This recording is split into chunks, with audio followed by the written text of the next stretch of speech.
Let's make a tincture. Hey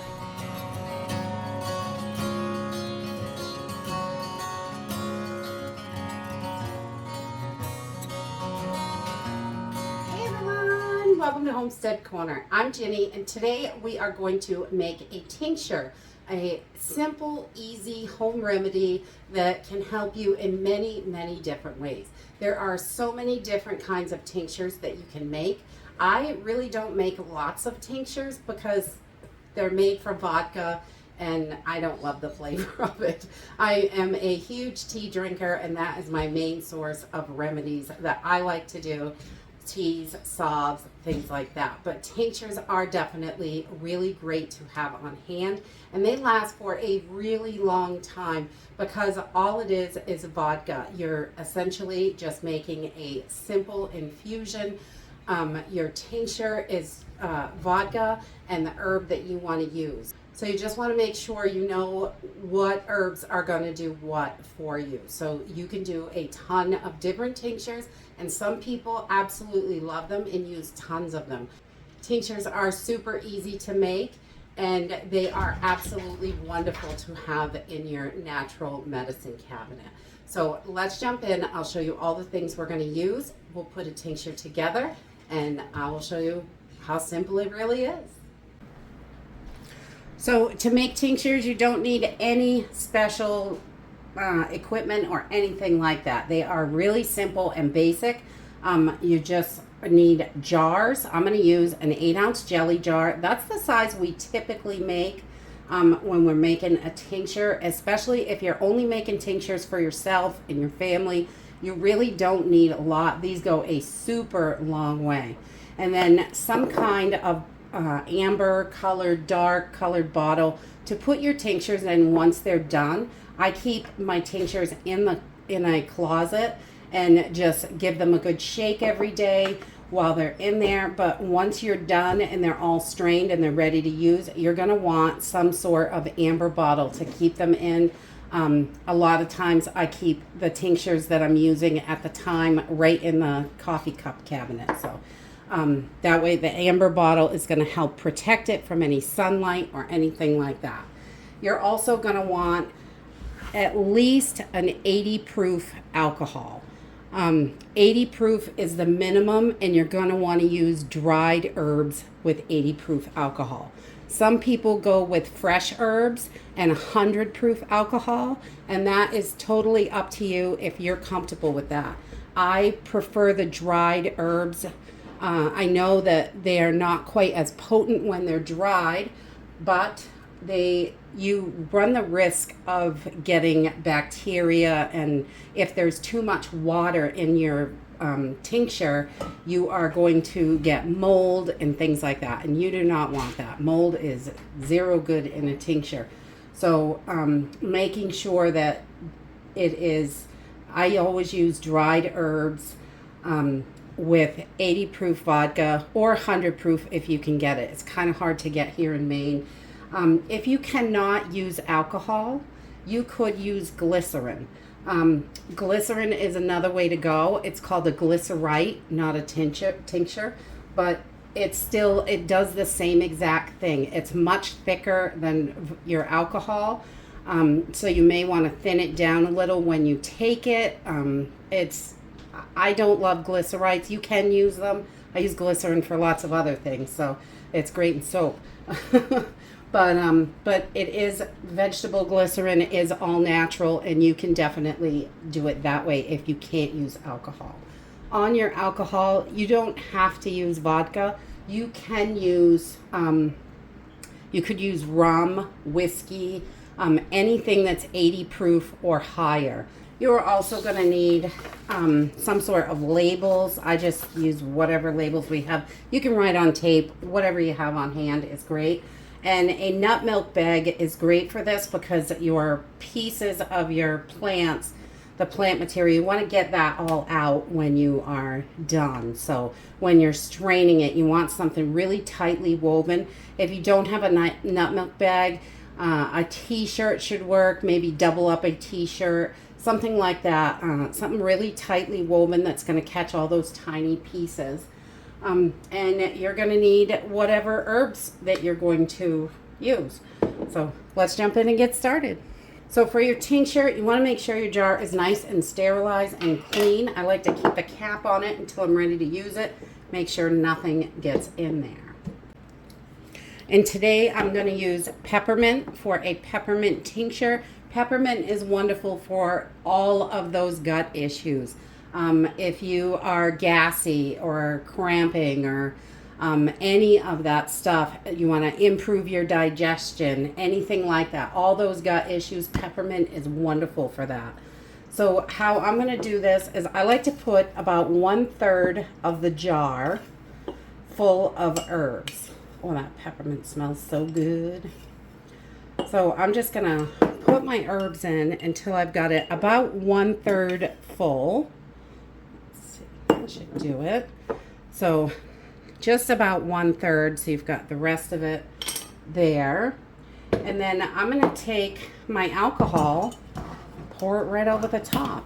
As a lot of people overthink these tinctures and a lot of things, and they think it's a lot more difficult than it is, but this really is, it's not hard at all. It's, I guess, you know, the old way's best kept secret. So we just want to fill this up with our 80 proof alcohol. I like to use vodka. It's pretty inexpensive. And we're going to fill this right up as high as we can because we don't want any kind of airspace in the top. We really want to fill these right up to the top and have them nice and full just to make sure we're not getting all that air in there. And then I'm going to take my nice clean cover, and you want something good, tight fitting, because you're going to shake this every day, or, you know, as often as you remember. Sometimes if you skip it for a few days, it's going to be just fine. I just like to give it a really, really good shake when I get started. Make sure everything is wet and got the alcohol all over it, and you can see it is nice. It looks like it's a full jar, but it's mostly alcohol. And then label, label, label. We always think we're going to remember stuff, but we don't. 6 to 8 weeks down the road, when this is ready to strain out, I'm going to look at this and be like, what in the world is that? Probably be able to smell it when I open it because peppermint is pretty strong. But we just want to make sure. You cannot be too careful. Peppermint tincture. 7/18/24. So you want the date and what is in there right on your label, and you want to put this right on there. Make sure. I have done sticky notes before, and if you can't find your label, but don't leave it that way because sticky notes fall off, and I've had that problem. So that is your tincture. It's really that simple. It is one of the easiest things that you can do. We like to just give it a really good shake, make sure everything is wet, and this is ready to go into the cabinet in a dark, cool place. Your pantry is a wonderful place to keep these where it's not getting tons of light. And if you have amber jars, you can get amber jars in like a quart size and probably smaller, but they are pretty expensive. So I just use regular mason jars and keep them in the closet. Okay, so this is a focus tincture that I make. It's for focusing, headaches, things like that. It helps increase oxygen to the brain. Rosemary is wonderful for that. And this also has lion's mane in here. Both of them are super good for you and great for brain health. So this is the biggest one that I make. I don't really make them that big this much, but I take this one all the time and I really love it. The next one I have here, this is feverfew, and I just use the flower heads in here, a little bit of the top tiny leaves that are right next to the flower, and you can see they are just soaking away and giving it a beautiful yellowish color in there. And this one isn't quite ready yet. It's only been going for a few weeks. And this is my peppermint tincture that we made back in May. And this one is ready to strain. So we're going to strain this out, and I'll show you how to finish this off. So I like to use a measuring cup to strain into. It's easier to put it in the bottles because it pours really nicely. So I'm just going to take this little bag and whatever you have to strain it in, and we're going to just put this right on the lip, kind of hold it on there. If you have a smaller one, it's easier if your bag fits over the jar, but mine doesn't, so I just kind of hold it there. Let's get it all set up. I'm going to open my tincture, and the lids are really tight.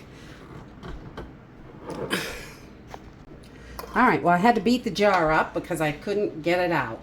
And then I'm just going to pour my tincture right into the bag. All the herbs right in there. And we are going to squeeze, squeeze, squeeze to get all that goodness out. You want to make sure your hands are really, really clean. And then you have got your tincture in there.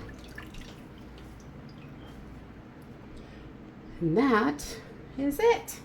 Really, tinctures are so simple and easy to do. I'm just gonna bottle this up and put it right in your little bottle.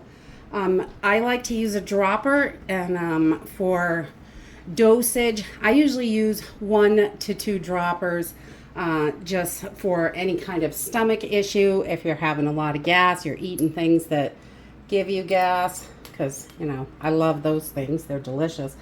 And this pours right in pretty easy. You can use funnels or whatever you have, but slow and steady wins the race. You just want to make sure everything is super duper clean when you're doing this. You don't want to get any bacteria in here. And your tinctures are going to last. I'm talking about 7 years or more. I've used a tincture that was 10 years old before, and it still worked perfectly. So most places will tell you 3 to 5 years, or, you know, whatever their little method is. And that is it. You have got your belly tincture all ready to go. We're just going to put a label on it. Always label, label, label, label. And as you can see, 1 little pint jar makes a ton of tincture, especially when you're using these little teeny bottles. You can get 1 ounce, 2 ounce, 4 ounce, 8 ounce bottles with droppers in them. I like the dropper because it's easy to measure it out. But you could do it by the teaspoon or however you want to do it. But making sure that you've got the medicine you need. This is an absolute perfect self-reliance skill that everyone should have. I put the date that I originally started the tincture on there as far as how long it's good for. For me, that's how I do it. Some people will put the date that they bottle it. So this little tincture, we're just going to leave this in the cabinet for 6 to 8 weeks and then strain it out, bottle it up. We've got tinctures. It is so simple and easy to do. Learning your herbs is definitely the most difficult part, but research, research, research. You definitely want to do that because you don't want to be taking something that could be harmful to you. Always be extra careful if you're pregnant, nursing, or have cancer, anything like that. Herbs can definitely take a toll on other medications that you have. Check with your doctor is always a great thing. And that's it. Tinctures really are super simple and easy, and they are a snap to put together. It takes 6 to 8 weeks on the shelf, but then you have got your all-natural home remedies for all the issues that you have. And, you know, you need to deal with all these different things. I love peppermint for tummy issues, and there are so many different herbs that you can do different tinctures with. And some of them you want to look closely at them because roots, barks, things like that sometimes need a double extraction. And we'll go over that in another video. And that's it for today. I hope you enjoyed this video, and I hope to see you next time. Make up some tinctures. They're easy. Bye.